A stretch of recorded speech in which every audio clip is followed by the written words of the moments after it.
Olá, gente preciosa, líderes de avivamento, irmãos amados, imbuídos de uma tarefa muito especial. Se bem que, para mim, não podemos nem chamar de tarefa, considero assim muito mais um privilégio de podermos estar sendo intercessores, orando, buscando ao Senhor a favor dos nossos irmãos, ministrando em nome de Jesus, é um privilégio, né? Mas como temos uma tarefa também, hoje nós vamos estar falando aqui sobre esse grupo, algumas coisas, que eu julgo importantes. Aqui é baseado numa apostila, que recebi ali dos irmãos do Arroio do Silva, mas nós vamos estar ampliando, porque eu considero que oração, intercessão, não é um ministério, é um privilégio e uma responsabilidade que assumimos para fazermos uma parte muito importante no reino, estarmos na brecha. Vamos começar agora orando então, né? Pai, na tua presença, eu quero colocar a minha vida e a vida de cada um que estará ouvindo esta palavra, que possamos ser edificados e também direcionados para fazer aquilo que o Senhor quer e da maneira que o Senhor quer. Em nome de Jesus. Amém. Glória a Deus. Nossa igreja é uma igreja formada por um pastor, 2 pastores, e vão sendo ampliados os números de pastores. Mas temos os líderes de ministério, temos também os nossos 12, que são a base da liderança, que vão estar presentes em todo o ministério, não, mas em bastante parte responsabilizados para coordenar o ministério.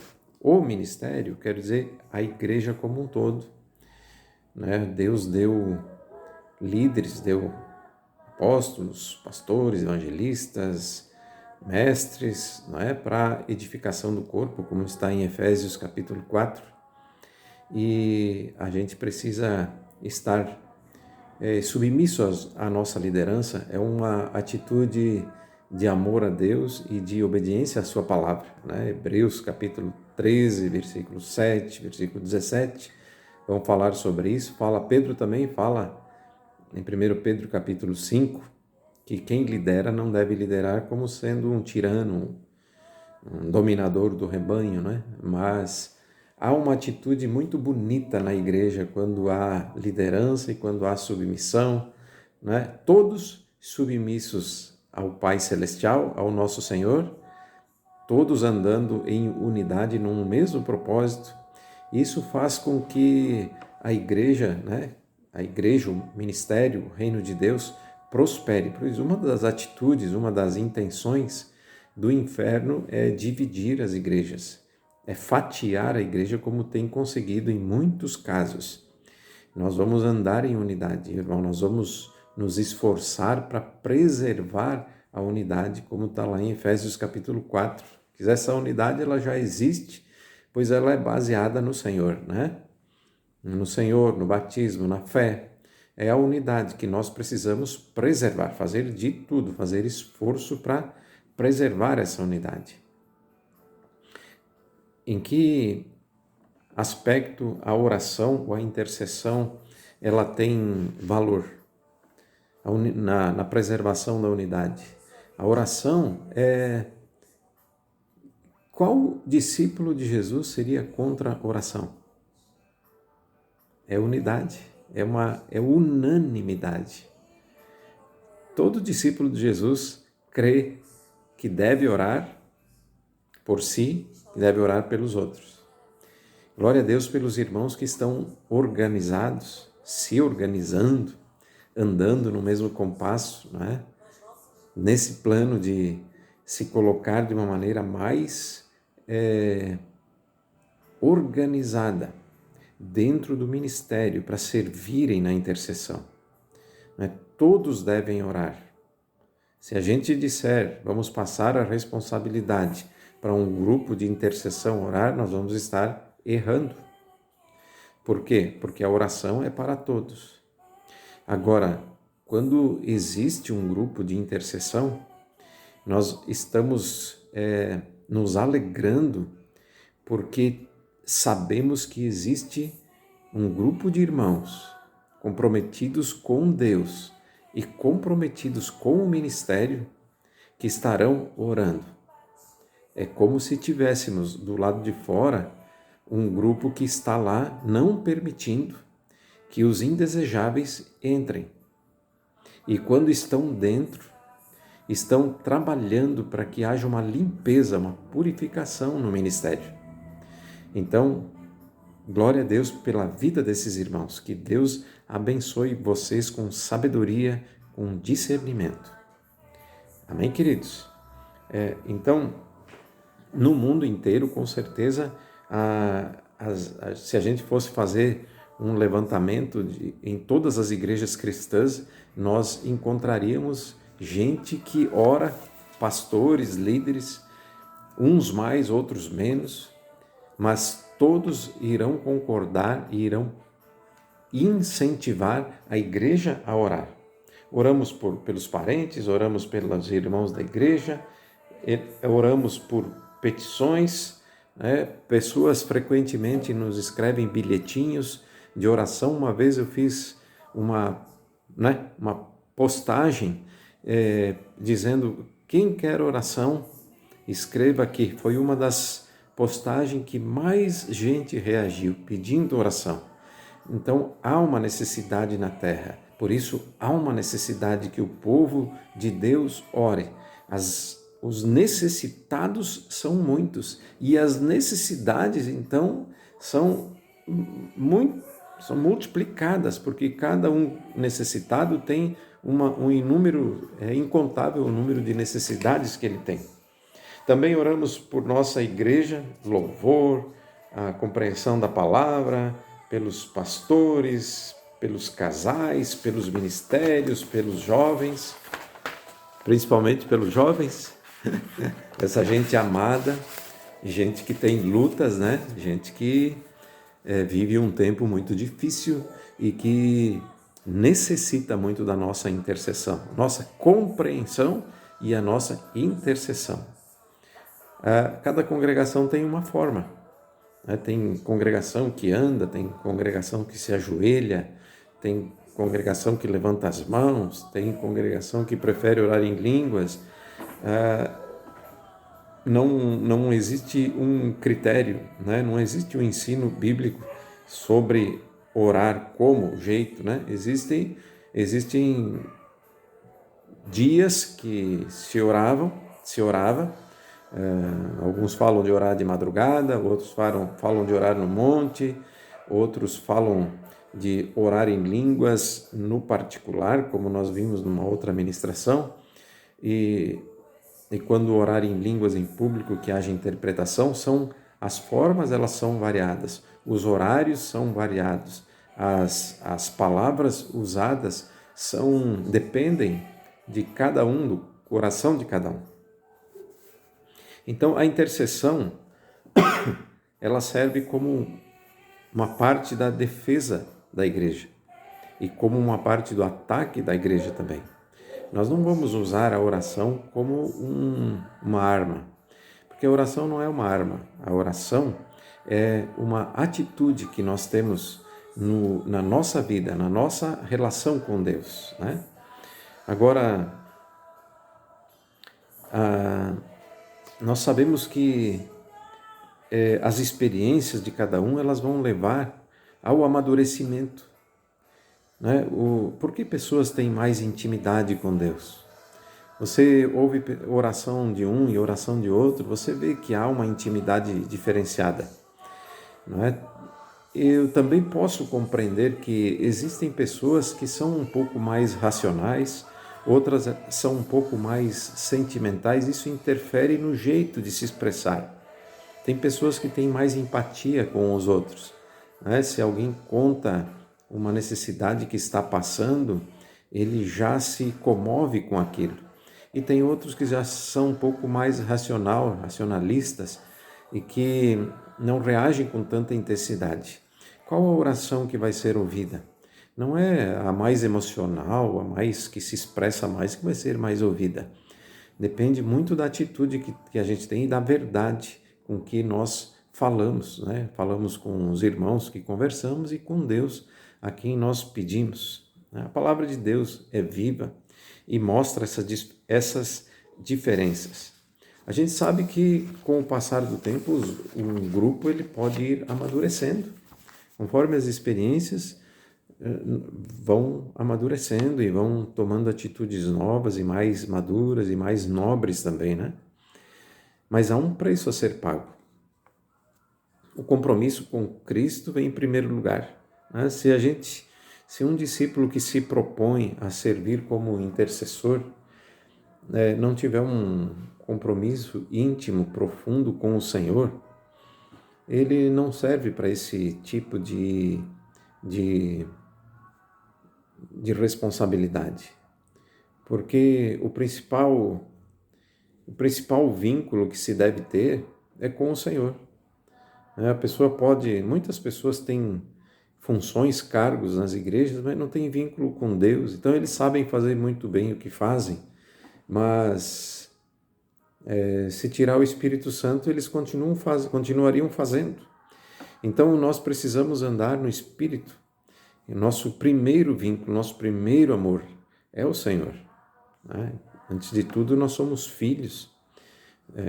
E um filho de Deus escolhe fazer a vontade de Deus. No nosso caso, Deus nos chamou para interceder em favor dos nossos irmãos. A própria responsabilidade de estar constantemente em oração por muitos motivos já seria um preço a ser pago, pois assumimos um compromisso com Cristo de estar frequentemente na brecha, bem como nos cultos, nas reuniões dos grupos, não somente às vezes como fazíamos antes, né? Discípulo que se compromete à intercessão, a interceder, obviamente que ele precisa estar presente nos lugares.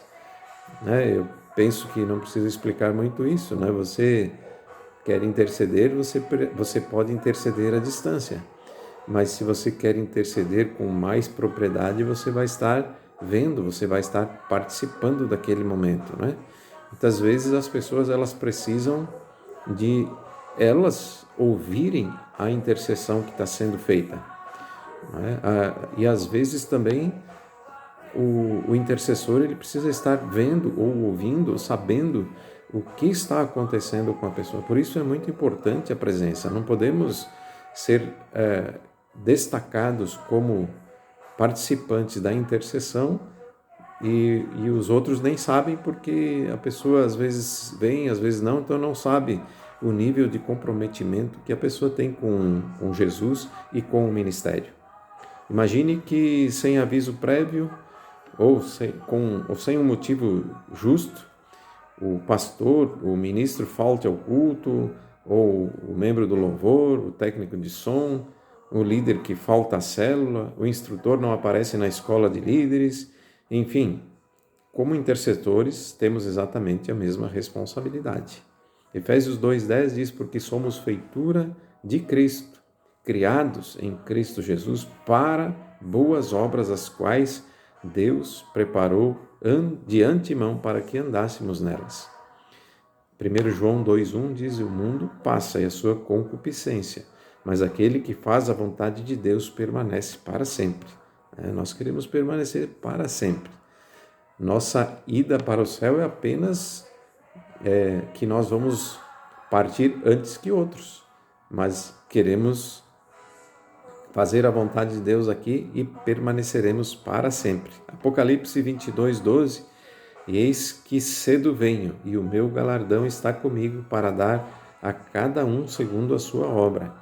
Isso aqui é um ensinamento bíblico que o discípulo de Jesus, ele vai receber um galardão, e o galardão é conforme as obras que fez. As obras, elas são de palha, elas são de madeira, elas são de prata, elas são de ouro, diz lá em 1 Coríntios 3, né? Que quando nós fazemos com excelência, quando nós fazemos com responsabilidade, quando fazemos as obras com amor, cumprindo a vontade de Deus, nós vamos receber galardão. Senão, não vai ter galardão. Se a gente faz as obras querendo aparecer para os outros, a gente faz a obra. Parabéns, muito bom. mas não vai ter galardão, porque você já recebeu o galardão. Jesus falou isso. Você quer orar para ser visto dos homens, fazer lindas, compridas orações para ser visto dos homens? Você já recebeu a recompensa. E a recompensa não queremos receber de homens, amém? Queremos receber naquele dia, quando o Senhor vier e Ele vai dar a cada um o galardão segundo a obra que fez. E oração é uma parte do processo. O coração de um intercessor precisa compreender que é necessário orar para saber a resposta ou orientação de Deus. Mas após a resposta é necessário agir dentro da ordem dada pelo Senhor. Então, eu orei e eu sei a resposta, mas eu tenho medo de agir. Êxodo capítulo 14, versículo 15 diz assim: Então disse o Senhor a Moisés: Por que clamas a mim? Dize aos filhos de Israel que marchem. Tem o tempo de oração e tem o tempo da atitude, da ação, conforme a resposta de Deus. Primeiro vem a oração, depois vem a ação. Mas se não tiver ação, de que serve aquela oração? Na hora de orar, eu estou na procura de uma resposta. Quando vem a resposta, eu tenho medo de colocar em prática.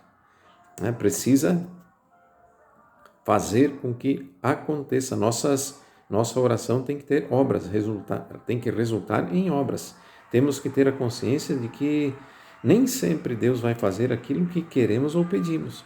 Porém, não vamos perder tempo nos culpando ou revoltados quando Deus não nos deu o resultado esperado. Alguém já falou uma vez que Deus não demora, Ele capricha.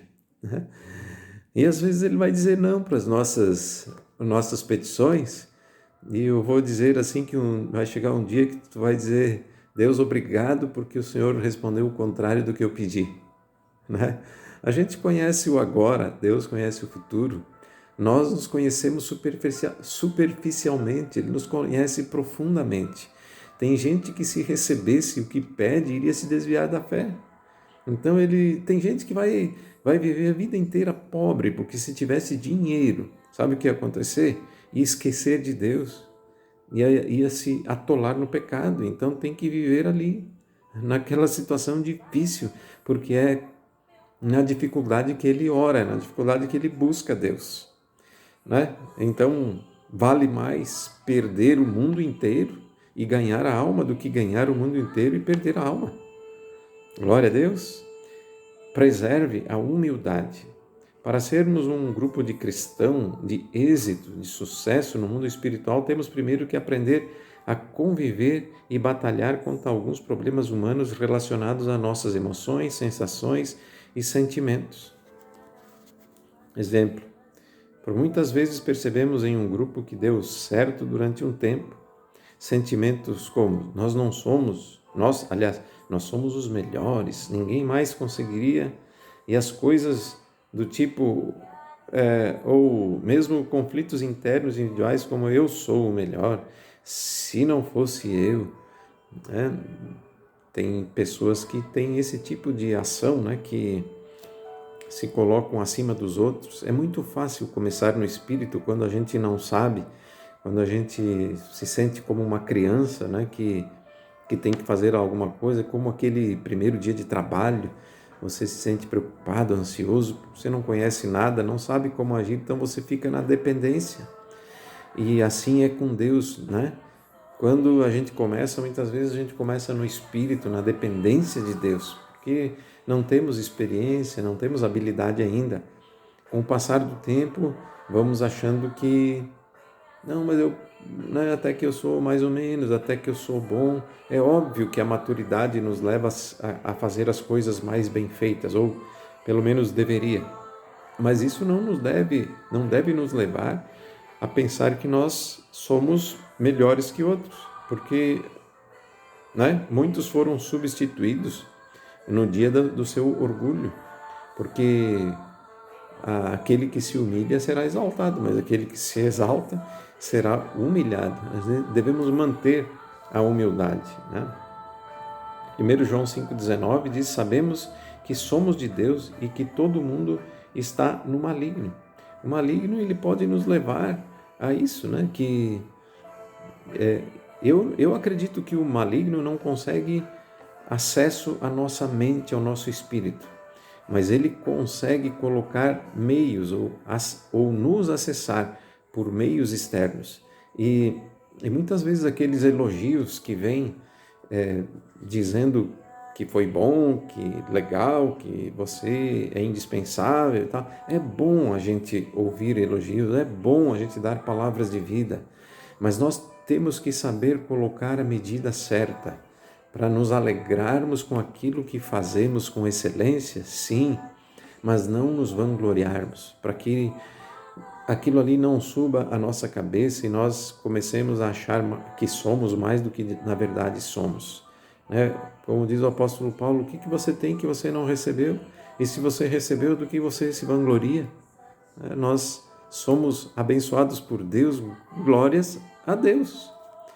Ai de mim, me gloriar senão na cruz de Cristo. Né? A glória toda a Ele. Isaías 14 diz: como caíste do céu, ó estrela, ó filho da alva, ó Lúcifer, anjo de luz, como foste cortado para a terra, tu que debilitavas as nações. Ele se encheu, Satanás, hoje é Satanás, mas ele já foi Lúcifer. Lúcifer não é feio, Lúcifer é lindo, é anjo de luz. Mas Satanás é o caído, é o derrotado, é o acusador, é o enganador, é o mentiroso, é o homicida. Ele perdeu tudo porque ele quis se colocar acima do Altíssimo. E no meio dos cristãos pode acontecer isso também, porque essa queda ela não aconteceu lá na zona do meretrício, lá no presídio. Essa queda de Satanás aconteceu no céu. Não é? Se isso pode acontecer no céu, o que não pode acontecer no nosso meio? Não fiquemos surpresos com traições, com vanglórias, com orgulho, com gente pecando, com gente caída. Não fique surpreso. Infelizmente, nós temos que entender que isso acontece, até por obra do diabo, até por obra da nossa própria carne. E o apóstolo Paulo fala: quem está em pé, cuide para não cair também, né? Você fica às vezes escandalizado com o pecado do outro e você acaba pecando junto. Naquela mesma hora que você está se lamentando e achando tão horrível o que o outro fez, você já está pensando em desistir, você já está se sentindo desestimulado. E isso é um pecado também, não é? Então quem está em pé, cuide para não cair. Muitas pessoas, né, caíram. Muitos iniciaram na rocha e fracassaram. Pelo mesmo motivo que Satanás, pelo mesmo motivo de Satanás, a vanglória, o orgulho, querer se aparecer, querer se achar mais que os outros. Né? Um integrante começa a pensar que ele é de alguma forma a chave do grupo, permitindo que esse sentimento arruine seu coração. Em qualquer desses casos, deve haver um reparo rápido e um retorno ao foco, ou o fracasso da pessoa, o grupo pode acontecer. Sentimentos contrários, eu quero dizer para você, querido, querida, eles podem acontecer, nós somos seres humanos, mas a palavra fala que nós precisamos ter domínio próprio como fruto do Espírito Santo. A gente tem que prestar atenção na gente mesmo, né? Preste atenção em você mesmo. E se tem alguma coisa para se arrepender, não demora.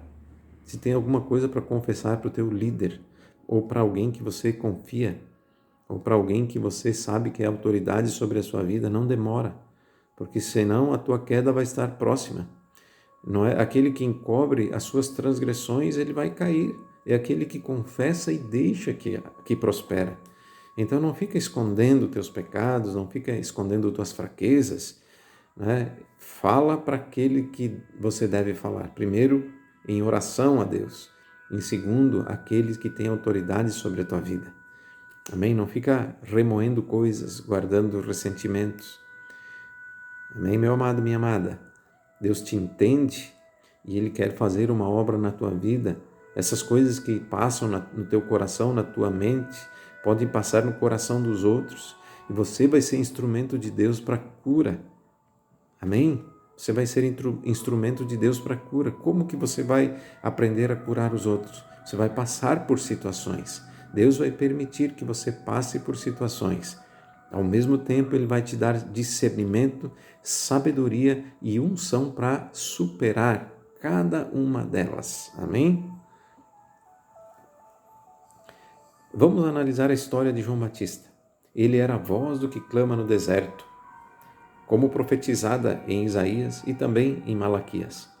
Ele clamava o arrependimento e o preparo de um povo para a chegada do Messias. Isaías 43, voz do que clama no deserto, prepare o caminho do Senhor, endireitai as veredas ao nosso Deus. João Batista sabia que havia de crescer e ser visto, porém também sabia que teria que redirecionar a glória para o Senhor Jesus. E foi exatamente o que aconteceu. Mas o que aconteceria se ele deixasse a soberba entrar no seu coração? João Batista era parte do corpo de Cristo, assim como cada um de nós, e se manteve fiel ao seu chamado, entendendo que estava onde Deus queria que ele estivesse.